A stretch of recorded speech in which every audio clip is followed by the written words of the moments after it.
It's time for another podcast by George. Straight talk, straight from the heartland, that'll have you saying, "By George, I think he's got it." Now, here's George. Hello, hi, how are you? And welcome to another podcast by George. John Schaefer, thank you for that outstanding introduction. You know, this is a podcast that I've been looking forward to doing for a long time, simply because the Muller Report has created such controversy and such, energy, anxiety, angst, anger, excitement. I don't know what you want to call it, but everybody's talking about this thing, myself included. I mean, if you don't like sports, even if you do like sports, this is the new blood sport in America. It's politics, Republicans versus Democrat, progressive versus conservative. I mean, it's like Oklahoma versus Texas used to be, or one of these great rivalries in college football. But anyway, there was a symposium recently on the campus of Drake University. It was held by Progress Iowa, and it had to do with an airing out of the entire Muller report. It lasted at least a couple of hours, could have gone longer.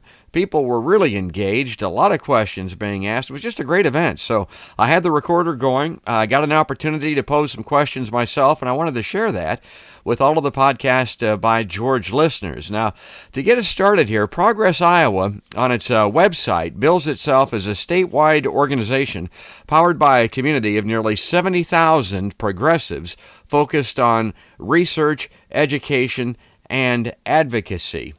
And this was an eye-opener for me because I didn't really think that these folks, and I didn't think that this particular program was that progressive. It kind of pointed out to me that maybe I'm getting way out there. Maybe I'm getting to be a real far-left progressive, because I just didn't think this presentation was that progressive, really. And when it comes to the Muller Report, to get us started here, I thought I'd kind of lay the groundwork by giving you my take, my perspective on the Muller Report, and then you can kind of take it from there. Listen to what these folks have to say. I'll jump in once in a while, kind of make a counterpoint or bring in a couple of things that you may not even be considering from my perspective on the far left, I guess, compared to these folks. So here we go. Here's how I look at it. And I'm going to go way back here. I'm going to go clear back to the election itself in 2016. And I remember on the election night eve, looking at the big rally that Hillary Clinton had in Philadelphia. I don't know if you remember that or not. Sitting on the couch, watching that with my wife. We're Bernie people. And so, we came on board with Hillary late, held out hoping maybe that the more progressive Bernie Sanders would prevail. He didn't, but we looked at this Donald Trump character and went, oh my God, anything but that. And of course, there were a lot of people on the other side saying the same thing, and they got what they wanted and we didn't. And I'm looking at Hillary Clinton in Philadelphia, and the boss, Bruce Springsteen's there, and he's going to get the troops fired up and play some music before the event. I'll never forget it, and I'm a huge devotee. I know his entire catalog of music, most of it anyway. I thought he played kind of odd music, and I just didn't think he was that inspired. It didn't seem to me like he was that into it. And then Hillary gets up and talks, and I thought it was not her best effort. It was a long campaign, obviously. It was late at night in Philadelphia, but I was not, that fired up watching her. And I remember the two overarching themes that I heard her delineate. Now, maybe there was more. You'd have to go back to the tape to get it. But she was talking about doing something about guns. And I thought, oh, my God, I mean, this horse has been ridden hard. Tonight, I would not be saying that, because you're preaching to the choir here. You're getting everybody fired up, and you're going to send every gun nut absolutely to the poll to vote against you, is what this is going to accomplish by talking about guns at this juncture. I mean, I just didn't think that was a wise political decision. And she said that her campaign was all about making sure that now that every woman, every little girl, has a chance to become president of the United States. And I turned to my wife and I said, oh my God, we're going to lose. I mean, really? This is how this thing is going to wind up. This is what this campaign, all the issues facing America, this is what it's about. Little girls becoming president. Don't get me wrong. It's important. It's long overdue. But I thought, I don't know. It's like she's given people a reason to vote against her. And of course they did. Election night, Donald Trump wins. He comes to the stage there at wherever they were at. I don't know, probably New York someplace in that hotel. He looked like the most surprised guy in the room, maybe next to his family, that he'd just been elected president. He didn't look to me like he expected to be president. He was as surprised as anybody was. And then, the next night, watching the tried and true MSNBC that we'd followed all along, and I'm thinking, well, this is where the campaign starts in earnest for 2020. That's the way that this always is. They'll dig in here and start talking about the issues and policies that'll get this man put out of office. And so we're tuning in, and I'm watching this, and they're talking about Russia. Now, they'd been talking about that in the run-up to the election also, but I'm like, come on, guys, that didn't work. I mean, he got elected. What? Russia? They've been talking about Russia since I was in kindergarten, since the nuclear scare, the duck and cover stuff. These Russians have been coming for 50-some years. That's not what you need to be focusing on right now. That's not going to get this guy out of office. And I remember being somewhat, flummoxed by the discussion on Russia. So MSNBC starts rolling, and particularly Rachel Maddow, with all of these conspiracy theories, and most of it stemming from the Steele dossier. I'm not going to get into that. You know what that is if you're listening to this podcast. But that's where she's getting a lot of her information.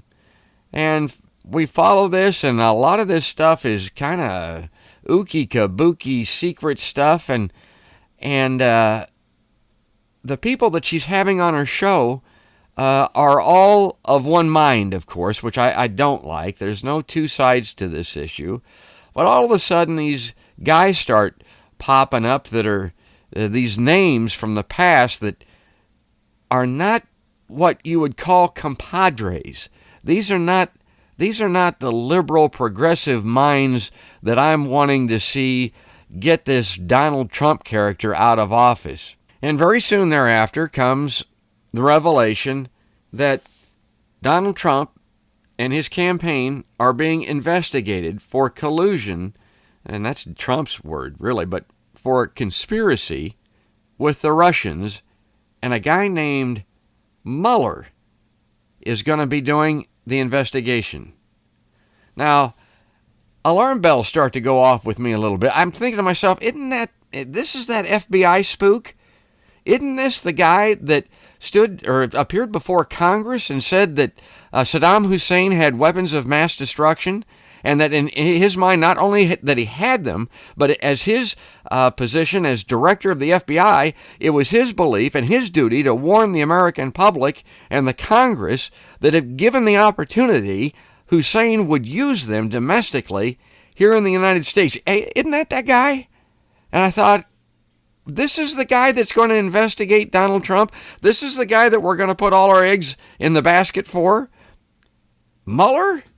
And so I'm watching Rachel Maddow, and she keeps talking about what a wonderful guy this is. And he's a Republican, but he's got this sterling track record, and he can be trusted, and he's really smart. And wait a minute. This is this is that FBI spook that was so wrong about one of the most hellacious, devastating criminal acts ever perpetrated by the United States government.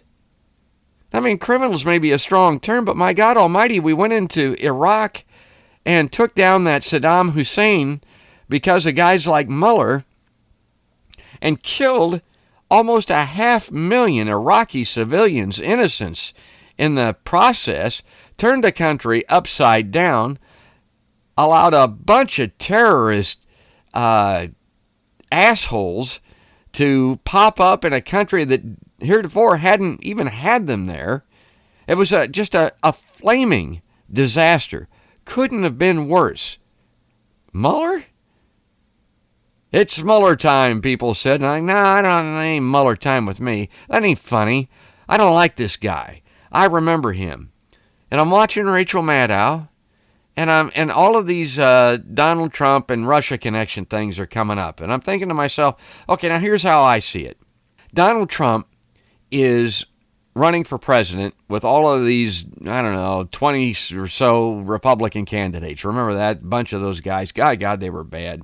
Horrible lot. I mean, you wouldn't elect them dog catcher, including Donald Trump. This guy has zero chance of being elected. He's a hanger-on. He's a billionaire, loudmouth grifter, real estate grifter, basically, from New York. And he's got no chance of being elected.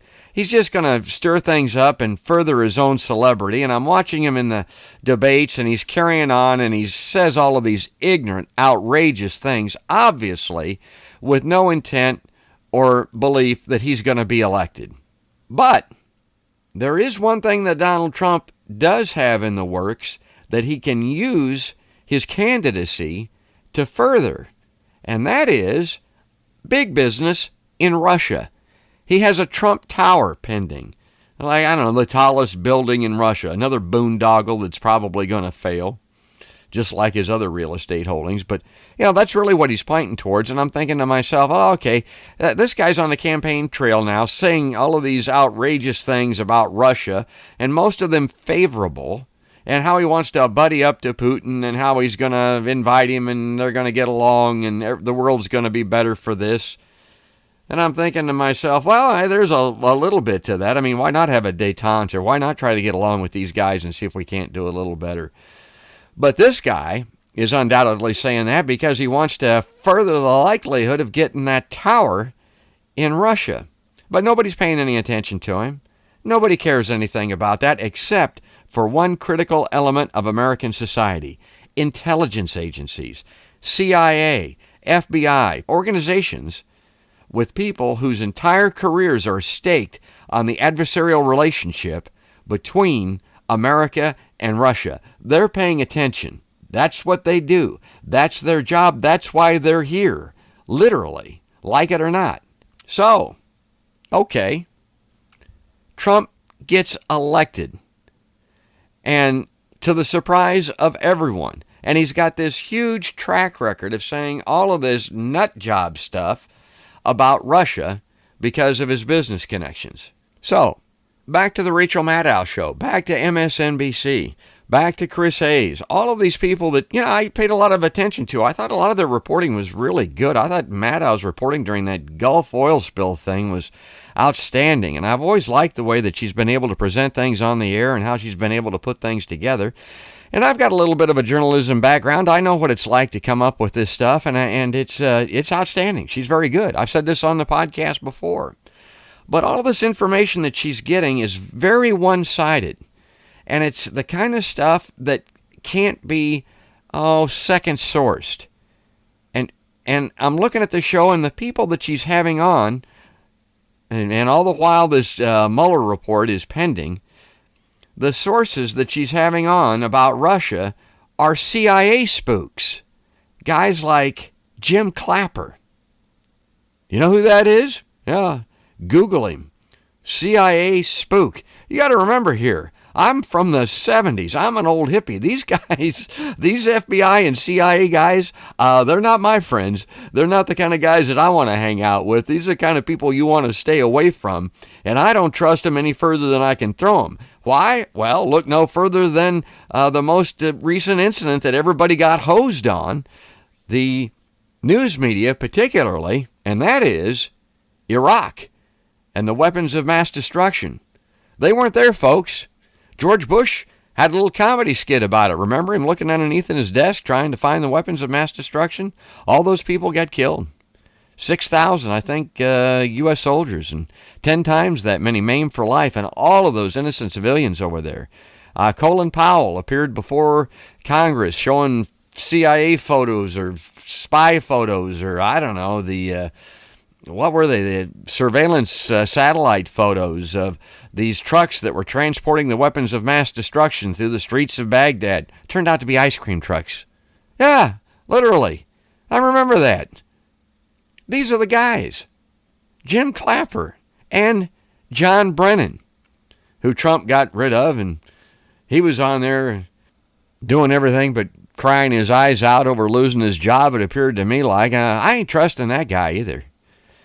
But anyway, that's the source of the information for Rachel Maddow. Now, there's one thing about, and she doesn't really say that, night after night after night, are all of these really intricate, complicated, fascinating spy thriller connections stemming from the Steele dossier, which has been largely discredited, which the Steele dossier was bogus, apparently, a bunch of baloney, a pipe dream. And the best evidence of that, I'm watching Rachel Maddow, and Richard Engel appears on the show. Now, he's the NBC war correspondent. He is the NBC investigative reporter, the go-to guy. I describing Richard Engel as the guy that has balls the size of church bells. This guy goes to every war theater around the world. Him and Christina Annapour from CNN. I mean, he's got guts. Well, anyway, Rachel calls him onto the set one night. He's sitting across the table from her, and she asks him about Russiagate. And Richard Engel says, look, I started at the Steele dossier, and I chased this thing all through Europe, all over the streets of Prague and into the Kremlin. And I can't find a thing, Rachel. There's nothing here. I can't get anything to prove up stemming from that Steele dossier. And poof, Richard Engel is off the show. She says, good night, Richard, and he never came back on. And this guy is great. I'd have him on all the time, any show that I'm doing. He wasn't on after that. And no one ever has a counter-prevailing point of view. And one of the reasons is that's the way we do it now. Fox has their news, their perspective. MSNBC has theirs, and nary the two shall meet. There's no in-between or betwixt. That's part of the reason. The other reason is the information that she's getting from these CIA spooks is secret. Only they've got it. Nobody else can refute it or rebut it because it's a party of one. So it goes on night after night after night, and I'm looking, and it goes on for 2 years, and it comes out through the Muller report that no conspiracy with Russia. Putin and Donald Trump were not collaborating, according to former FBI spook Muller. Okay? Now, I don't know. I guess I believe him on that because I didn't think there was anything to it all along. For one thing, I'm kind of the school that Donald Trump is too dumb to really conspire or collude much with anybody to change the election or otherwise. Did they put a bunch of stuff on the Facebook? Well, yeah. Did they steal some emails and turn them over to WikiLeaks? And did Julian Assange publish those? Yeah, probably. That's an issue for another day. Think Pentagon Papers, think New York Times, think WikiLeaks. I think that probably happened. Did it change the outcome of the election? No, I don't think so. I think the outcome of the election was determined, as an example, by that campaign appearance that I saw the night before the actual election by Hillary Clinton. I think that was far more pervasive than a bunch of that kooky crap that was on Facebook that we all saw that was laughable. It was so ridiculous and only affected the most weak-minded that would only be voting for Donald Trump. Anyway, I hate to say that, but honest, I don't think that stuff had much of an impact on anybody. I think that did. The campaigning of Hillary Clinton, the fact that she didn't go to Wisconsin and Michigan, had a lot more to do with it. And the fact that the progressives were shut out and felt like they were screwed and therefore either didn't vote at all or voted for Donald Trump. Some of them, I guess. I can't believe that, but that's what I've heard. They actually voted for Trump. I think that's what happened. And I think that's where we're at today. And I think that's what Mueller is telling us in his report. Now, he's also telling us that he found a lot of evidence having to do with obstruction of justice. But I'm talking just about the Russia element of it, which was the real reason the investigation was undertaken by Mueller to begin with. The reason they wanted him to go in and take a look at this was Russiagate.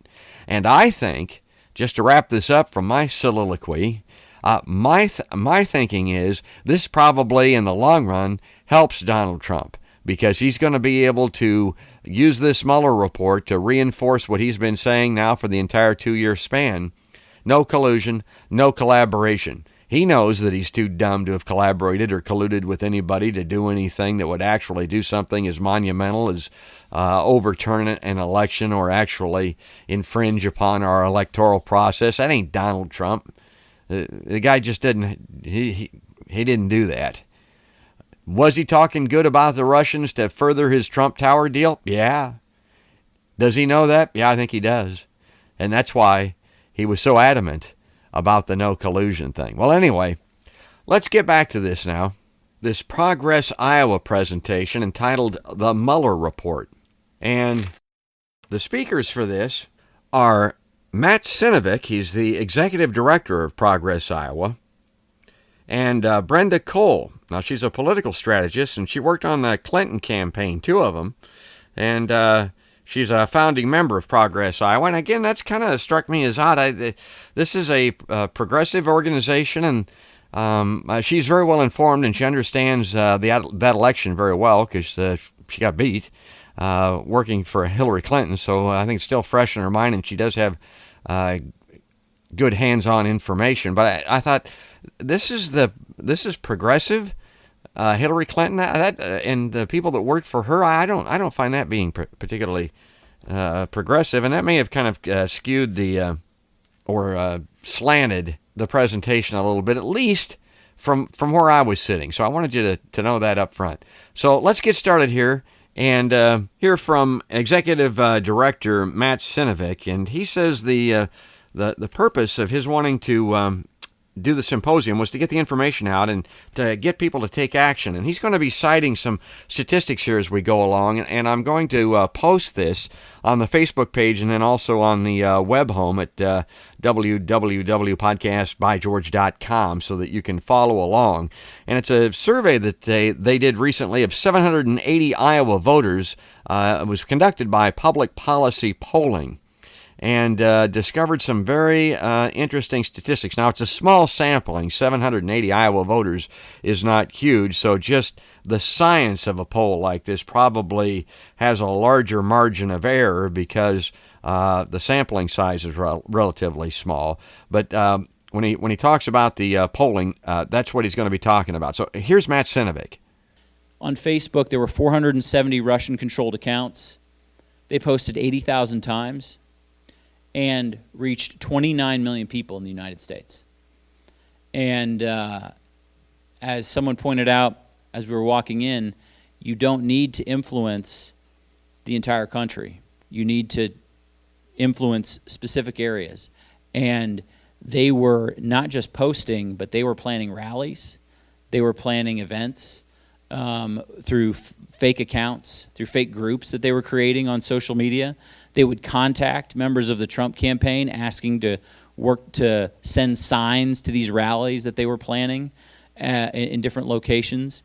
And the Trump campaign team would respond and agree to send materials to these events planned by Russian operatives from a distance. They would usually say, this is in the report too, that they would usually say that they couldn't be there because of a previous conflict or whatever. That's not why they couldn't be there, because they were not in the country. It was the real reason. So this is a very broad-reaching effort on social media, including on Twitter.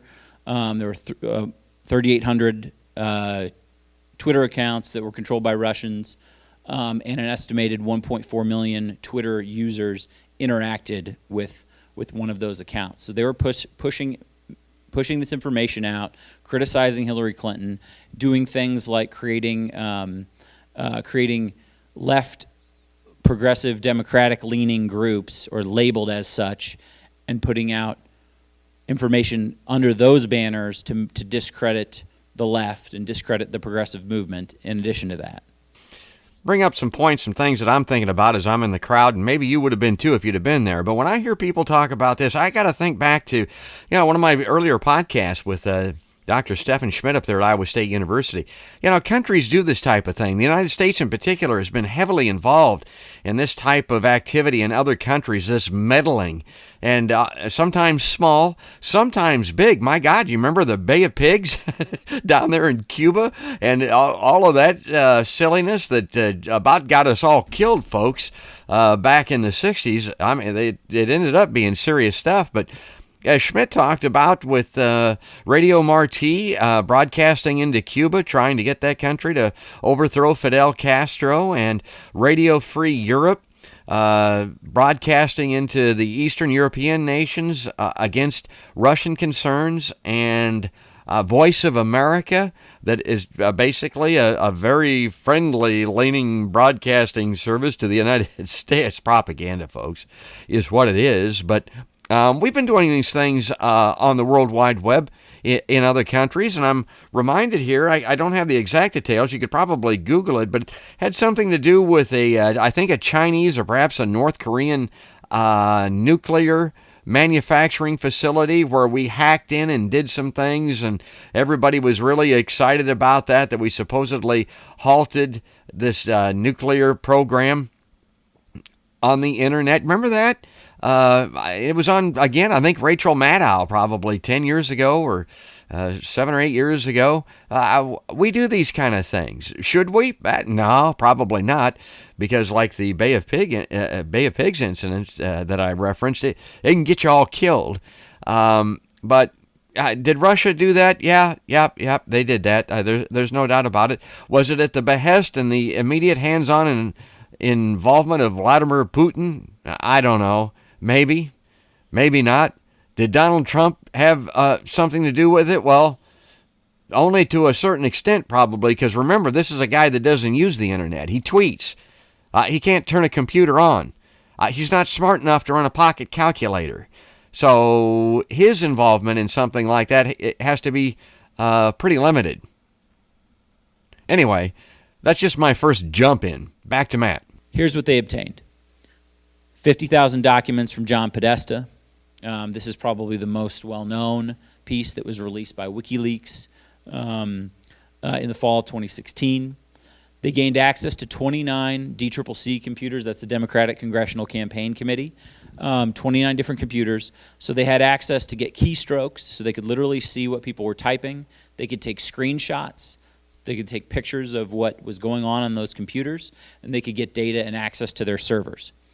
And from one server, they gained 75 gigabytes of data. That was the number listed in the report.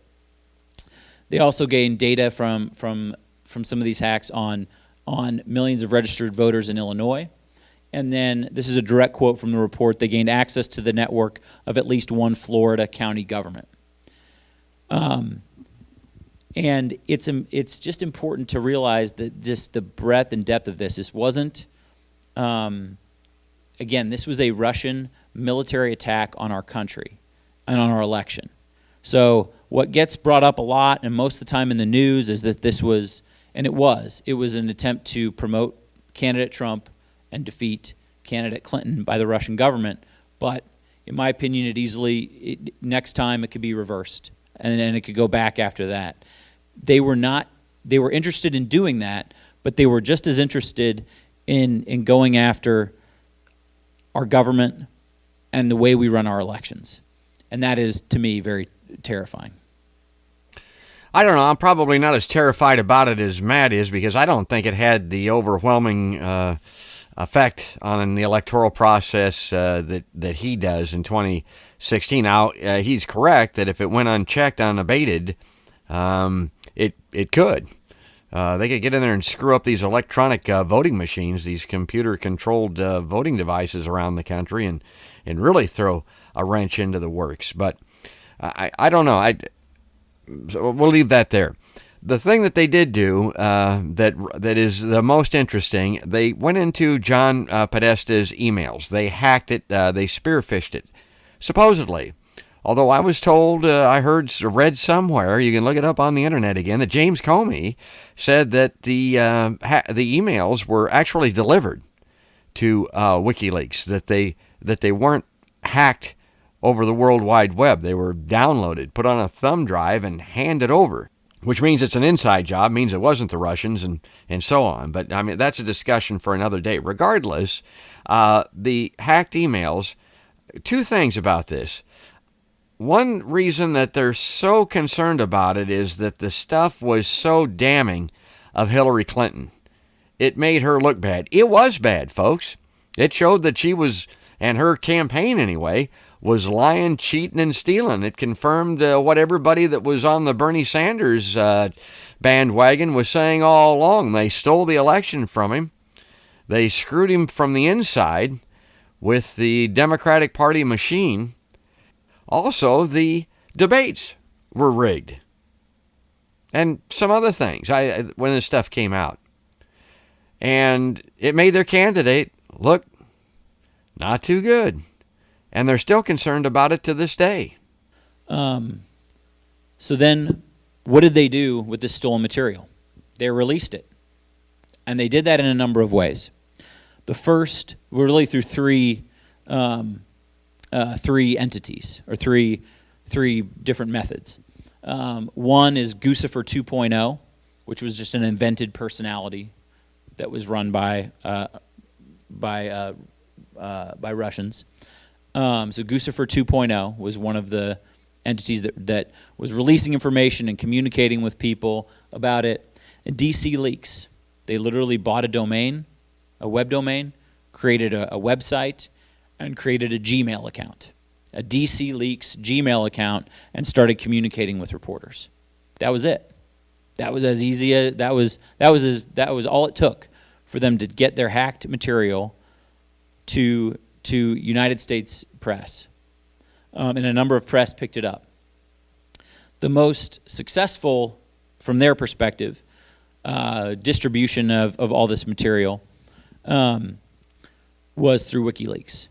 Julian Assange had the director, founder, creator, or whatever of the guy who runs WikiLeaks. He had publicly stated that his opposition to Hillary Clinton, and so the Russians knew that they had a willing partner in this, and someone that had released this type of information in the past. So they started feeding this information to WikiLeaks, and who just started distributing it at very strategic times. And most notably, they did this on October 7th, 2016. If you don't remember, that was the date that the Access Hollywood tape came out about then-candidate Trump saying some incredibly inappropriate things. And that seemed to be destined to be the news of the day. Later that day, WikiLeaks released their first batch of Podesta emails from that 50,000 document dump that they, or hack that they had. All the while, candidate Trump was cheering them on and doing this, but WikiLeaks released that at very strategic times. Okay, so a topic for a podcast for another day is the entire WikiLeaks situation. Very interesting. Again, as I referenced at the beginning of the podcast, it harkens back to the days of the Pentagon Papers. And basically, the fundamentals of that, there was a secret government report commissioned by Robert McNamara that basically said the Vietnam War was unwinnable. It was a disaster. We ought to be out of there, folks. And it was being held secret. Daniel Ellsberg was in a position to steal that report. To steal those Pentagon Papers. He did that. He photocopied them one sheet at a time and then fed the information, the photocopies, to the Washington Post and a set of photocopies to the New York Times.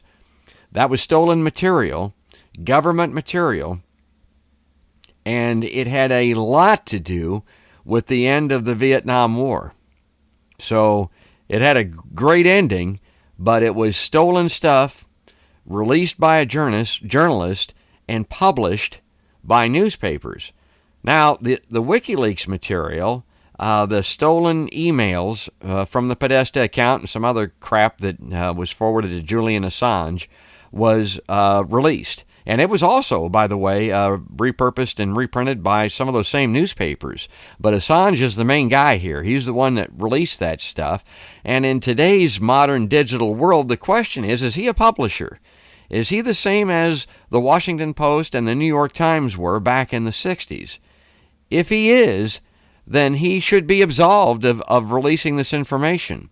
But I think the primary contention of what they're trying to prove with him is that he not only published it, he actually stole it. But anyway, let's move the timeline along now with Matt Sinovic. Now, this is President Trump in 2017. I have nothing to do with Russia. Haven't made a phone call to Russia in years. Don't speak to people from Russia. I have nothing to do with Russia. To the best of my knowledge, no person that I deal with does. Some of the misstatements, dishonest statements that President Trump made, he helped draft the response, the press statement in response about the June 2016 Trump Tower meeting, and that statement included falsehoods about the content of that meeting. They knew what had been requested of them at the outset of that, which was dirt on Hillary Clinton. President Trump told White House counsel Don McGahn to tell Rod Rosenstein that Mueller had, quote, had conflicts of interest and must be removed. So he ordered Don McGahn to fire Robert Mueller in June of 2017. At least 77 times that President Trump lied were detailed in the Muller report. 77 different times. Okay, quick point of information here. For the record, we will stipulate, the world will stipulate that Donald Trump is a pathological liar. There is no doubt about it. This guy lies copacetically from the time that his fat feet hit the floor in the morning to the time his Twitter tweeting butt hits the sheets in the evening. He's a liar. He's a cheater. He's a stealer. I mean, we know that. I get that. We didn't need Robert Mueller to tell us that, and a lot of people now are running around saying, "Oh my God, did you read the Mueller report? I mean, what a liar this guy! Oh yeah, okay, all right." The Mueller report details the 77 times. I know Matt knows what he's talking about there. A guy, the Washington Post has said that he's lied. It's got to be approaching 10,000 times since he took the oath of office. So that's a given. Let's move beyond that. Now, next up, Matt Sinovic is going to reference this polling, the public policy poll that they just had. And these numbers are very interesting. If you're having a hard time placing them here on the audio, look at the attachment on Facebook and on the web pages, the scan of the card there, and you can kind of follow along with his numbers. 'Cause this is good stuff. So follow Matt Sinovic here. While this report does not conclude that the president committed a crime, it also does not exonerate him. This should probably get repeated over and over and over again, because the president, others who support him, have been saying that this is total exoneration. They've actually been using that phrase. And if a direct quote from the report completely contradicts that. I will say, in my reading of the report, we're going to get into some polling in a second, but in my reading of the report, it was very interesting to me how they decided not to, and why they decided not to pursue a normal decision on whether or not to indict or prosecute or move forward with an obstruction charge. They thought that it would be best left to Congress. Well, you can well imagine what I think here is leave it to Congress. Okay, remember the WMDs? Remember all of those senators, that august congressional body that voted for the country, or giving the President Bush at the time full reign to take the country to war over those weapons of mass destruction, and the vast majority of the senators didn't even read the intelligence report, didn't read the full intelligence report. They read only the summary. What was it, a couple of dozen pages, something like that. They couldn't be bothered, didn't have the time, couldn't take time off from raising money and working the campaign trail and shaking hands and slapping backs and kissing babies to read. And then most of them voted for that misbegotten misadventure in Iraq. Yeah, leave it up to Congress. Anyway, let's jump back in the weeds here with some other numbers. And Sinovic expresses his surprise and shock over the number of contacts that the Trump campaign and the people around him had with the Russian government. And this is particularly alarming to folks that believe that Russia is really out to get us and that Russia really wants to overtake our country by getting influence with people like Donald Trump and overthrowing elections and whatever. But here we go. This is another direct quote from the Muller Report. The investigation also identified numerous links between the Russian government and the Trump campaign. So here's what it revealed, the report revealed. 251 different contacts. And I'm going to show you another quote here in a second that kind of puts some of this into context. But 251 contacts with at least 37 meetings between Trump's team and Russian-linked operatives. And 33 different high-ranking officials in the Trump campaign, including the president or the then candidate Trump himself, knew at some level that these contacts were happening. 33 different people. This, I felt like I had read, but I had not. This was not pictured as clear to me. 88 different contacts. So out of the 251, 88 of those contacts came after then candidate Trump began receiving security briefings on the campaign trail. So when you're the nominee, you start to get security briefings. 88 times the campaign, or the Trump campaign associates were contacted and were working with Russians or in communication with Russian connected individuals, came after he started getting these briefings. And he was warned. His team was warned about this possibility, and they asked them to report if they heard anything about it. We, of course, know that that did not happen, but 88 of those 251 contacts came after he started getting those briefings. So let's talk a little bit about the polling information. So this survey was done earlier this week, 780 voters, April 29th and 30th. It skewed the electorate in this poll that they sampled, skewed a little bit Republican and significantly, in my opinion, conservative. If you look at this breakdown, very liberal compared to very conservative, somewhat liberal compared to somewhat conservative. You see the makeup of these voters. And what have they been thinking about when they're talking when considering the Mueller report? Well, the majority of people have been paying very close attention, which is good news. I mean, I think that's very good news. 30% say somewhat closely, 13% not too closely, 4% not at all. And I guess you have to give them credit for being honest and saying that those 4% saying, yeah, I haven't been paying attention at all. What do they think of the president's job performance after all of this, with everything baked into one answer on a poll question? 49% approve, 49% disapprove. 2% aren't sure.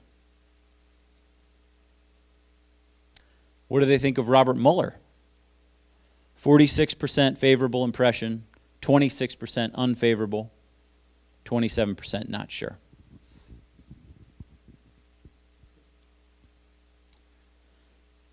%, though, think that Robert Mueller's full report should be released publicly, and only 38% do not. And I want to stop and talk about that number for just a second, because I think that's really important. There was so much in this report. How many of you have read at least a part of it or looked at it? Okay, that's great. There was so much of this report that was redacted. And I think it's important not just for the public to get it, but for Congress to get it. For Congress to see the entire unredacted report, all the underlying information. As we saw yesterday in his testimony, the Attorney General himself didn't look at the underlying information when making his final summary. So it's important that as many people look at that as possible to make determinations about our public policy and what needs to happen next. So Congress needs to see it. The public has a right to see it. I do think that should be the public release of that should happen. I agree. I do agree that should happen in a way that doesn't impact our national security. But I think that decision needs to be made by people who are on both sides of the aisle and who are trusted arbiters to make that decision. Okay, so back to the recent polling, and he's going to start off here talking about kind of the overview, the summary, and then some of the specific numbers that are in that card that appears here that they handed out. But 53%, I think that's a strong number, especially considering the partisan and ideological makeup of the poll. A couple of other interesting figures here. 50% of Iowa voters didn't think that the Mueller investigation did not clear President Trump of all wrongdoing. But 43% think it did. 43% think that it cleared the president of all wrongdoing.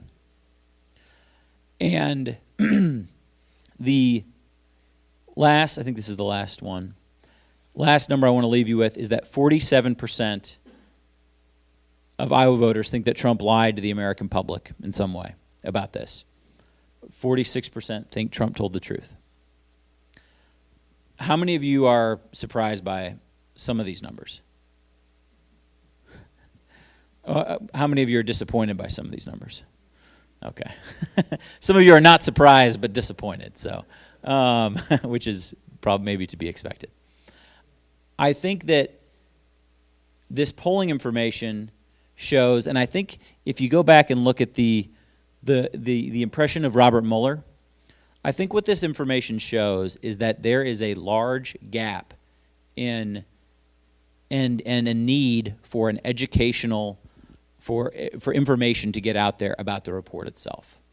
And that's why we are we're presenting this information, we're recording this, we're going to put it online. We hope that you help share the word about this information as much as possible, because people need to know the facts of what happened, especially the facts of what happened about the Russian attack on our democracy, but about the entire piece, about the entire sort of saga, because 27% of people not knowing enough to form an opinion about Robert Mueller is a telling number to me. That there is a wide range, there's the big chunk of our state, this is all Iowa voters, remember, a big chunk of our state that isn't tuned in enough or hasn't been presented with enough to make that kind of conclusion. And so that is also informing. I mean, if that 27% doesn't have an opinion about feel comfortable enough, knowing enough to have an opinion about Robert Mueller, they're making a decision about whether or not Trump was cleared. They're making a determination about whether they think he told the truth or not. So there's a disconnect there. There's a gap there where we all have a responsibility to help tell this story. And all of that, what people think right now, how we can help shift that opinion, and as this continues to come out, will help better inform the public, and will help determine what comes next, because that is largely a political question. Okay, folks, when he's talking about what comes next politically, he's talking about the electoral process, obviously, but he's also doing a little foreshadowing here about conversation having to do with impeachment.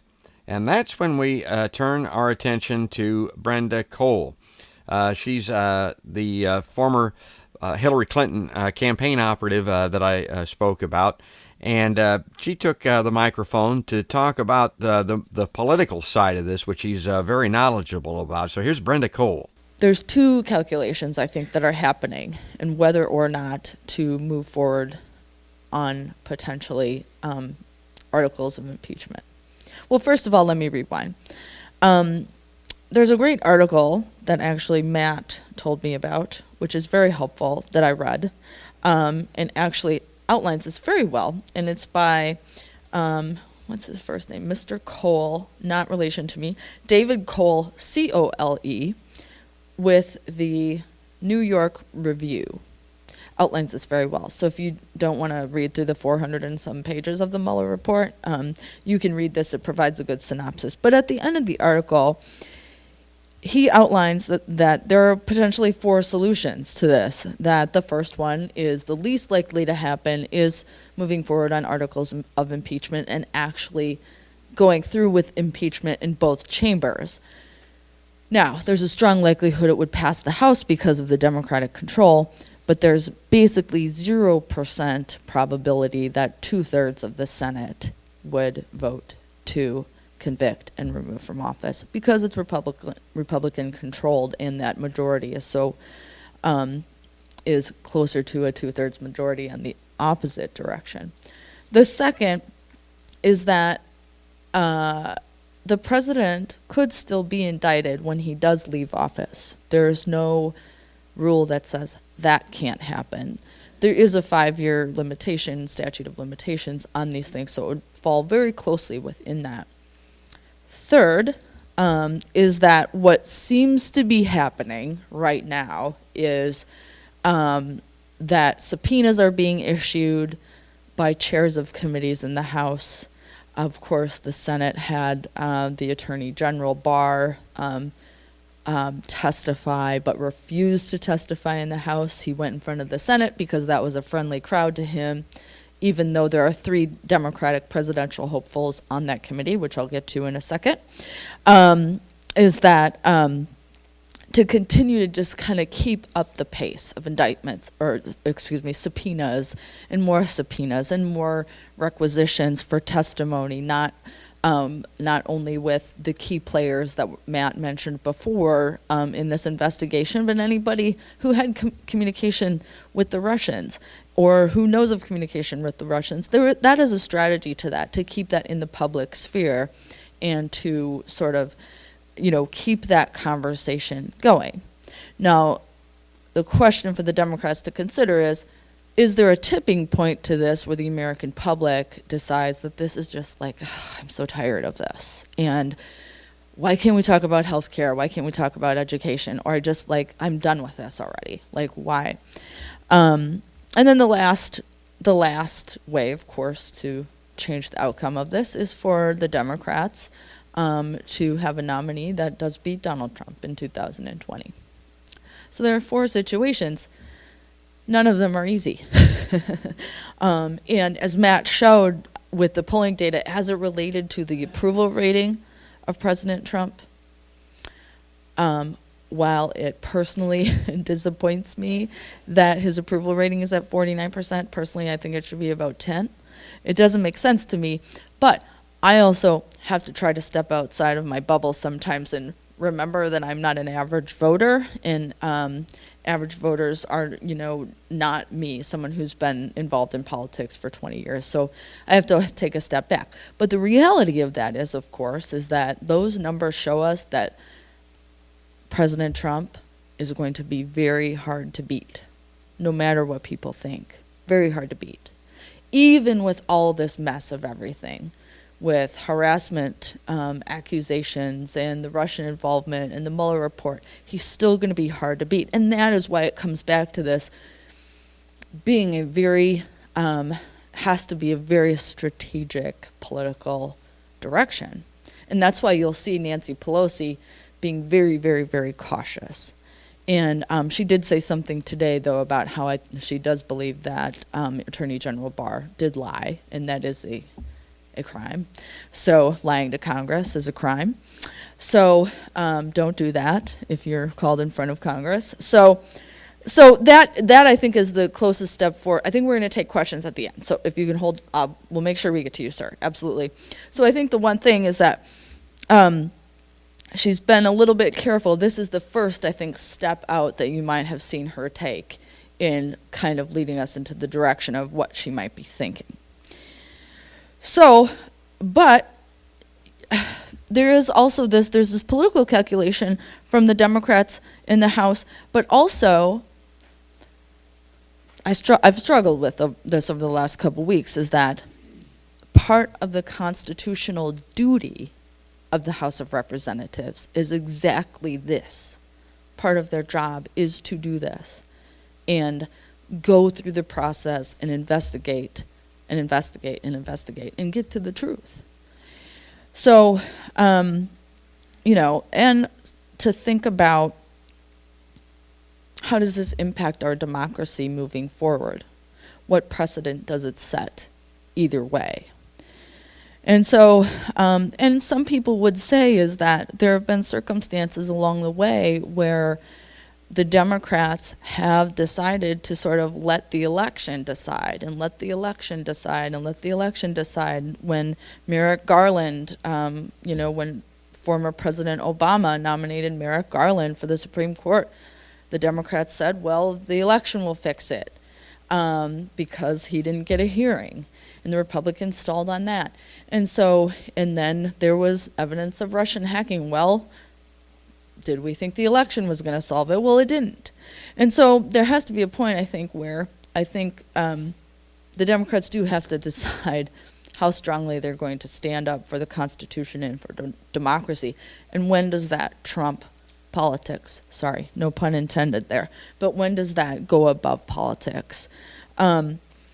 So in the middle of all that, in the House, of course, and the Republicans of the House don't want to have anything to do with this, of course, but then you've got all these other things going on, because you not only have the caucuses trying to decide what they want to do, but you also have numerous candidates, 20-some, as maybe today, I don't know, 22 candidates, and candidates who are here in our state every single day, who are asked about this, who are making comments about this, or maybe not making comments about this. And I may not be up on all 22 candidates in terms of what they've said or haven't said, but I want to highlight a couple of them. So Senator Warren, Senator Harris, and former HUD Secretary Julian Castro have all called for impeachment proceedings to begin. The initiation of impeachment. They've called for that. They've tweeted about it, said it about it, made it in public statements. On the flip side, Senator Sanders has the opposite opinion, does not want to see this move forward because he believes that having Donald Trump's name in the news and Mueller in the news is a bad idea as Democrats move forward throughout the campaign season. And then you have a lot of other candidates who haven't really said anything. The most cautious candidate that I've seen is former Vice President Biden, who just said a couple days ago that he thinks that if the White House continues to dodge subpoenas and continues to try to block testimony, then the House should potentially consider impeachment. So he's being very cautious about it. He hasn't said one way or the other where he thinks, but I think he's not ruling it off the table, but he's not initially saying, like, this is full steam ahead on this. So the other three senators that I want to mention, well, Senator Harris I already mentioned, but of course, the other political calculation that's happening in the Senate, which just did yesterday or 2 days ago, was, of course, you have Senator Booker, Senator Harris, and Senator Klobuchar all on the Senate Judiciary Committee, all asking their questions, all wanting to try to get there from a political standpoint from their presidential campaigns. Anything they say in the committee is for public consumption. So they can use those comments to attach that to their presidential campaigns. And so they're all trying, because they've made different comments and no comments on this, they're also trying to get their sound bites out there to try to separate themselves from this pack of 22 candidates. Okay, so what about that big old ugly Russian bar hiding in the corner there? What about impeachment? That's what a lot of people would like, and a lot of people in the crowd at the symposium were ready to roll. I mean, let's nail this sucker. Well, Brenda Cole sees some upside and she sees some downside with impeachment proceedings. I do think, because I am a Democrat and I do identify as a Democrat and vote for Democrats, I do think that impeachment would motivate the core base of the Democratic Party, because I think the core activists, the people who show up at Central Committee meetings, and this happens on both sides, the core group of people are going to feel the strongest and are going to feel that it's really, really important that we move forward on this politically. So, and probably constitutionally as well, because I think a lot of us see the same things in terms of saying, like, okay, Speaker Pelosi, it is the House's job to hold this president accountable on this based upon what we've seen. And I do think that because of the historical perspective of Nixon, is that I think an opportunity for the Democratic committees to continue to issue subpoenas and want testimony keeps this discussion about Russian interference in the public sphere. Because it's also very important to talk about this in a way that goes beyond the election of 2020, and that's securing our elections. Whether it continues to be Russia, continues to be any other entity, potentially is China, potentially is Iran, Syria, any potential countries that want to do bad things to America, or want to try to control America, or want to try to control our elections. So I think that's a secondary calculation of this, is that as Democrats, we believe in free and fair elections, and Republicans should too. This should be a nonpartisan action that we're engaging in to protect our elections. So I think that is also another upside to that potential upside. The downside is that the message of the day can tend to sort of devolve into, it's all about the Muller Report, it's all about investigations. And from a Democratic perspective, they're not talking about healthcare, they're not talking about education, they're not talking about quality jobs, they're not talking about climate change and things like that. So the message can get derailed off of what the Democrats really might want to be talking about more consistently. And the American public could just get bored of this. Like I sort of said before, that if these committees are happening, eventually is there a point where Americans just don't care and they're done with it? Like, okay, move on. We're over it. Like, nothing's going to happen to Donald Trump. Stop talking about it. Move on. Okay, so this has been a very trying process. This entire time, and they lost the election, the Democrats did. The tried and true old Democratic mainline candidate went down unceremoniously. They haven't been able to find anything to overturn it on the grounds of this Russiagate thing. Whether or not obstruction will do that, I don't know. I kind of think that they're growing weary of it. Really, I do a little bit. And also, you got to remember, a lot of this is based on very unflattering information that they don't particularly care to have rehashed and recirculated about Hillary Clinton and the hijinks of the Democratic Central Committee during the 2016 election. So they just want to get Trump out of there. And the best solution to that at this juncture, particularly with so little time remaining, just defeat the guy. So what's the best way to defeat him? Is it to go further left, embrace some of these people that didn't vote for Hillary, didn't vote at all, maybe some of whom voted for Donald Trump, and upset the apple cart in Wisconsin and Michigan particularly? Or is it to try to bring new centrist mainline Democrats into the field, perhaps try to pluck them out of the dissatisfied, maybe if there is a moderate to left wing of the Republican Party? Is that solution? Is that the pie in the sky that we're looking for here? Well, that was the first question from the crowd. The question is, do we need to bring new people into the Democratic Party? Here's Brenda Cole. Does bringing new people in, it could mean one of two things. It could mean, from a Democratic perspective, does it mean reinvigorating voters who didn't turn out in 2016, who might have thought that Hillary just had it in the bag? And I will tell you from personal experience, being on the campaign, I don't think a single person on the campaign ever thought that. None of us were measuring curtains or picking out our offices. We were working our tails off to the very end. And as much as we thought, oh my gosh, some days like this is ridiculous, we worked really hard. So, but there still were a lot of voters who didn't turn out. And a lot of those voters who didn't turn out or voted differently had voted for Barack Obama in 2012, but then voted for Trump. Guess who they look like? Me. White women in their middle age who live in urban or suburban areas. Those are the women who are college educated, and I'm speaking very generally. I know there's different subsets of this, but In the 2016 election, I was in Pennsylvania, and in the suburbs of Pennsylvania, that is exactly what happened. If the vote would have turned out differently in the suburbs of Pennsylvania, Philadelphia was great. We won that well.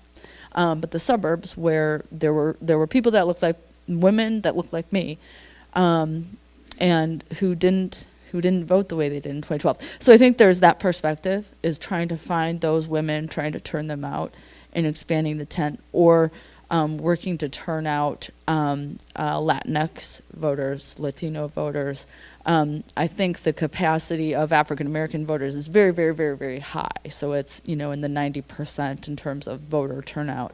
So I think there's opportunities and of course we have to continue to reach out to the Black community and engage in efforts in that, but also engage in Latinx communities as well.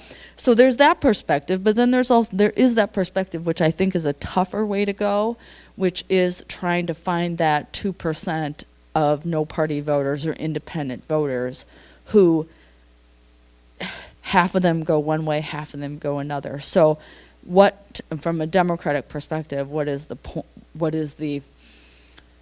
the direction you want to go that is the most best use of your time to expand voter turnout? So, and I think there's arguments for both from that perspective. But I think Matt wanted to say one thing on that.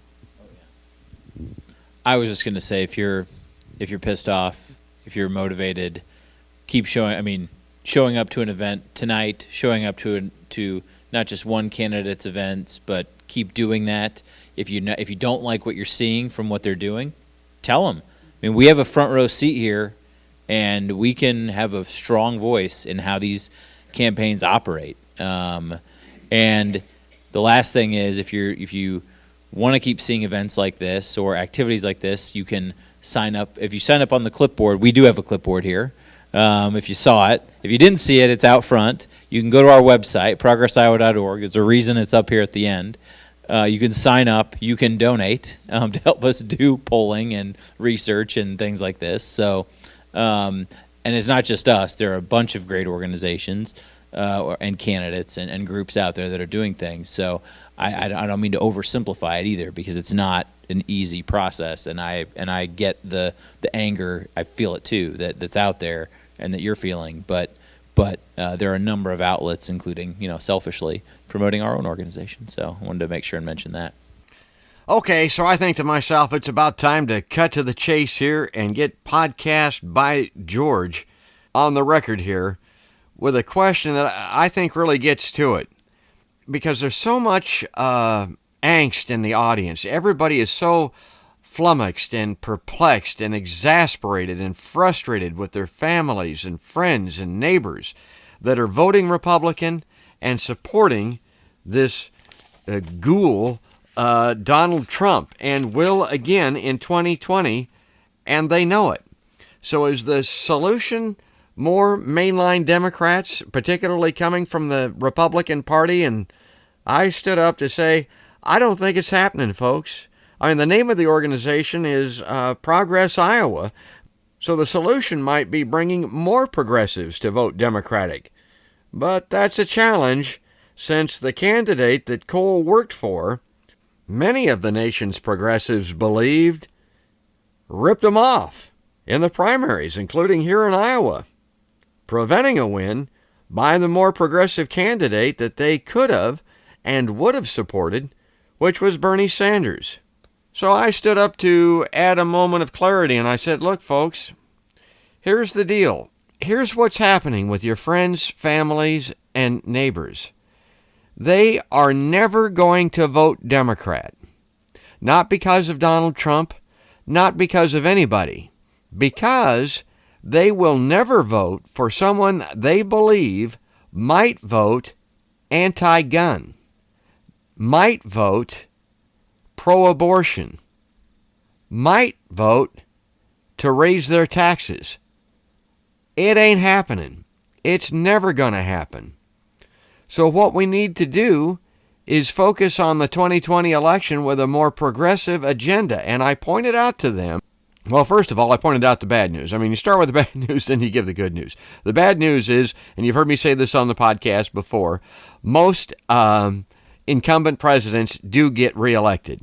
Donald Trump's got that on his side. The vast majority. I think, the first Bush didn't, and Jimmy Carter didn't. Gerald Ford didn't. But other than that, they all get reelected. Well, of course, Nixon left in complete shame. But most do. So historically, he's got that on his side. Secondly, the Electoral College, that map that got him elected through the Electoral College, hasn't changed one iota. It's still there. It's still the same. The states that were red, they're staying red. They're not going to go blue. So that's not a very good, except for this. There is this glimmer of hope. Well, also, I should back up here and say the other thing Trump's got going for him is this very thing we're talking about, the Muller Report. Russiagate is going to give him something to stand on, and you're going to get so sick of him claiming how right he was when it comes to no collusion, no collusion. He's going to have that to speak at every rally right up until Election Day 2020. So all that's going Trump's way. The thing that is going the Democratic side, though, is going their way. That's interesting. The 2018 off-year election, the congressional election, those little pockets in Pennsylvania, Michigan, and Wisconsin that refused to vote for Hillary Clinton because their economic situation hasn't improved since their factory shut down. My God, going clear back to Bill Clinton. They finally got so exasperated, and they're not going to vote for Hillary. They weren't about to participate, and so they voted for Trump. Well, they voted Democratic in 2018. They flipped. If they stay that way and they vote for the Democratic nominee in 2020, you could very well see an incumbent president defeated because it was that close in 2016. But I made that point, and this is what Brenda Cole had to say. Yeah, I mean, I think that's part of a multi-pronged approach, right? And the other thing that happened in Wisconsin, I grew up in Wisconsin also, so seeing Scott Walker beat for me was very satisfying. So, and so that's the other thing too about that is that in Pennsylvania, you have a Democratic governor. In Wisconsin, you have a Democratic governor. So those are two states where even with the statewide leadership like that, the Governor Evers in Wisconsin is able to bring along his supporters and continue to push that through. And I think that also goes to this other man's question about like engaging the voters who weren't engaged before. We have to keep those 2018 folks who did come out as Democrats to vote again in 2020. So, I mean, as Matt said, I agree with this. And while it's frustrating sometimes that you just you don't know what to do, really the bottom line to all of this is organizing, is yes, calling your members and your elected officials, trying to hold them accountable, those who are already in office, but whether it's organizing, writing letters or door knocking or phone calling, and those things, there's nothing fancy about those things, but it is what works. And so, and I do think that in some of those places in Wisconsin and Michigan and Pennsylvania, we were out organized and we just didn't have enough capacity to organize. So I have an organizing background. That's what I did for a large part of my political career too. So I think organizing is effective. The thing folks have to remember is that you can't always do all of this on social media. Sometimes you have to go back to old school. You have to go and show up and have a conversation with someone, either at their door, across from their kitchen table, in a diner, whatever, on their telephone, whatever. Obviously with cell phones it's a little more difficult sometimes. So that's why even door knocking, old school, going back to door knocking is even going to be more important and engaging. And that also works too, as much as people don't like it. So, yes, well, and a progressive podcast, yes, which can be shared all over the place. So, well, sometimes at these rallies and speeches and campaign stops by these candidates, you'll find an embed, somebody from the NRA or from the Republican Party that'll want to throw a monkey wrench into the works, or, maybe ask a legitimate question and get people to think about some other things. That wasn't the case here. Everybody was of one like mind. That's why they were attending a symposium on the Mueller Report. The one thing they wanted to hear somebody say was, let's get him. Let's get Barr to testify. Let's walk him into the House of Representatives. Let's have Congress do its job and have a hearing and determine whether or not there's going to be an impeachment of Donald Trump. Brenda Cole agreed with him, and we're going to leave it there. It's kind of a little feel-good comment, I think, for most folks anyway, about the current status of the Mueller Report and Congress. Are the Democrats going to stand up with a backbone? And I agree with you. I think yes. What does this say about future presidents and what they are able to get away with? And where does the buck stop eventually here? That it should stop with the House moving forward on this, because it not only is the right thing to do, but yes. And Mueller basically showed us himself. He basically brought the Democrats right up to the line and said, here you go. It's right at your feet. Here's what you should do. I'm telling you what to do with this. And there's a little bit of cowardice and hesitation. Now, I still do think Nancy Pelosi is thinking this through very strategically and may ultimately get there. Maybe not as fast as some people would like, but hopefully she does, because I agree with you too.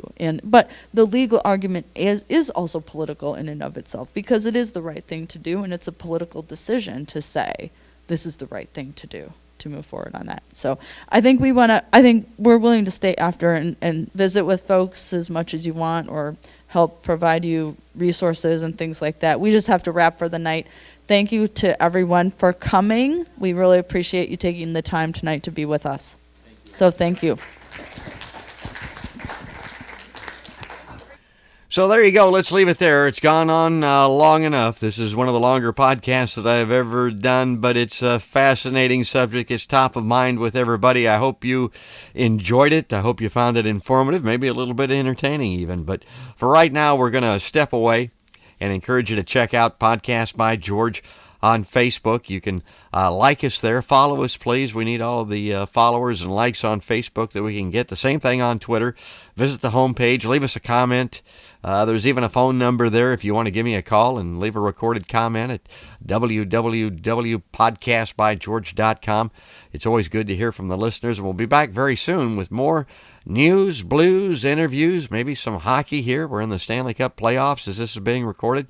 Looking ahead to summer hockey, believe it or not, in the upcoming season. By the way, my men's league team finished third this year, but we're going to retool. We're going to get some new players. We're going to come back stronger than ever next year, and you'll probably hear more of that than you want to hear.